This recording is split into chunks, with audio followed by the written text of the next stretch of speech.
Turks began to try to Turkify Turkey and to destroy the Armenians. Genocide, I guess, sort of took on its own momentum. He was just outraged by the massacre, reporting back to the United States about what the Turks did to the Armenians. His being an ambassador in Istanbul during these critical years was very crucial and very important for us. And if we had maybe a couple of more Morgenthau's in Washington, we would have really experienced another result. A campaign of race extermination. Henry Morgenthau Sr. and his efforts to end the Armenian genocide. Between 1914 and 1923, genocide was committed against Armenian Christians living inside the Ottoman Empire. During their persecution, the Armenians suffered forced relocation, internment, and eventually mass murder at the hands of the Ottoman Turks. The United States ambassador to the Ottoman Empire, Henry Morgenthau Sr., brought awareness of these atrocities to the wider Western world, inspired the foundation of relief organizations, and, through these actions, helped to put an end to the Armenian genocide. One of 10 children, Henry Morgenthau Sr. was born in Mannheim, Germany, on April 26, 1856. In 1865, his father, a wealthy cigar factory owner, decided to move his family to the United States. After finding economic success in America, Henry Morgenthau and his father became active in politics. His father donated large sums of money to the presidential campaign of Woodrow Wilson. Following his victory, President Wilson appointed Morgenthau Sr. to the U.S. ambassador to Constantinople in 1913, a post he held until 1916. His role as the ambassador would prove to be essential to his efforts to bring awareness to and stop the Armenian genocide. By the end of the 19th century, the Ottoman Empire covered an area which included modern-day Turkey and portions of the Middle East. The Sultan, Abdul Hamid II, considered by many to be erratic and paranoid, was no more than a figurehead by the early 20th century. Instead, power was effectively held by the Committee of Union in Progress. The CUP was a nationalist party that emerged the leading political and cultural force within the Ottoman Empire. This rise in nationalist ambitions was a reaction to the heavy losses of Ottoman territory to various European and Russian forces during the previous 75 years. Now under largely Christian control, many former Ottoman peoples, particularly in the Balkans, became refugees. With the growing animosity towards Christians, and the empire reduced to a fraction of its former glory, a populist desire to reclaim Ottoman identity began to take hold. This became a particular problem for Armenian Christians, a small religious minority living within the empire. These people would soon become the target of discrimination, expulsion, and eventually, mass murder. With a population of about 2 million people, the Armenian Christians were a small religious minority living within the largely Muslim Ottoman Empire. Due to their practicing of Christianity, especially in light of growing Turkish nationalism, the Armenians were often persecuted for their beliefs. Considered to be of a lower class than their Turkish neighbors, Armenians lived in slums and had few means of political representation, putting them at a distinct disadvantage.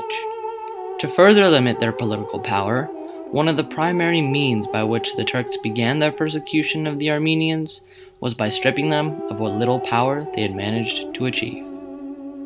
The genocide was carried out systematically. It began with the expulsion of the Armenians from areas in modern-day Turkey.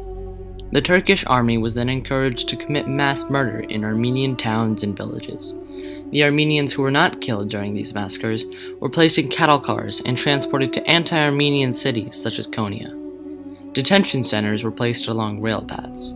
This made it easy for Turkish soldiers to arrive and lighten the load of Armenians being transported.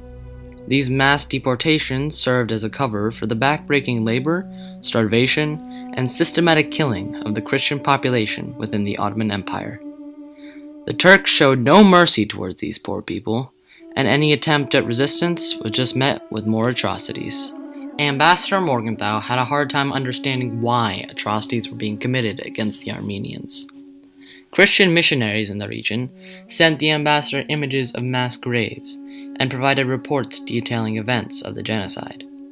Morgenthau decided to take his concerns about this news to officials within the Ottoman government.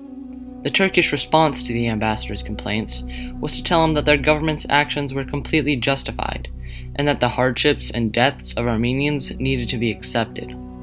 Morgenthau, astounded by what he had been told, knew that something had to be done. Although the United States, at the time, had a policy of remaining neutral in foreign conflicts, Morgenthau repeatedly sent correspondence urging President Wilson and other United States government officials to provide aid to the Armenians suffering under the Turkish campaign of extermination. In a telegram sent by Morgenthau Sr. to the U.S. Secretary of State, Robert Lansing, in 1915, the ambassador highlights the horrors of the ongoing genocide. He wrote, "Deportation of and excesses against peaceful Armenians is increasing, and from harrowing reports of eyewitnesses, it appears that a campaign of race extermination is in progress." As a result of the awareness brought to the United States of the Armenian genocide by Morgenthau, between the summer of 1915 and the fall of 1916, the New York Times published several articles describing the horrors of the genocide for a wider American audience. Morgenthau resigned from his post as ambassador in 1916. However, his diplomatic work had a lasting effect on both the world's awareness and perception of the Armenian genocide. In 1915, thanks in part to the ambassador's constant efforts, the American Committee for Armenian and Syrian Relief, or ACASR, was founded. This organization raised approximately $5 million to provide much-needed aid to the refugees living and suffering in the Ottoman Empire. Their first relief campaign was very successful. 3 years later, in 1918, ACASR transformed into the American Committee for Relief in the Near East, or ACORN. Despite its humble beginnings, this organization attracted many volunteers and established a large base of support within the United States. Thanks to grassroots fundraising campaigns, the committee raised around $30 million for Armenian relief and sent numerous other necessities including milk, bundles of grain, and medicine. Over the next several years, the committee helped to save close to 500,000 Armenian people, or about half the estimated survivors. Following their work rescuing victims of the genocide, ACORN broadened their horizons and began providing relief for many groups suffering around the world. Between 1915 and 1918, approximately 1.5 million Armenians were killed by Turkish forces, totaling around 3/4 of their total population. Were it not for the actions of Morgenthau and the work of the philanthropic organizations founded by him, the atrocities committed against the Armenians would likely have continued. To this day, the Armenian genocide remains a highly controversial topic. Armenians hold an annual Remembrance Day to commemorate the beginning of the genocide, whereas the Turks consistently deny that the genocide ever really occurred. The bottom line is for some action to be considered genocide, United Nations have to recognize this as a genocide.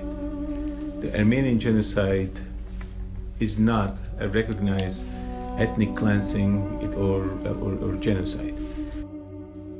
Current political relations between the republics of Turkey and Armenia are much friendlier, and these two neighboring countries are modern-day allies. However, we must never forget that without the tireless efforts of Ambassador Henry Morgenthau Sr., the Armenian Christians living within the Ottoman Empire might not have survived the events of the early 20th century.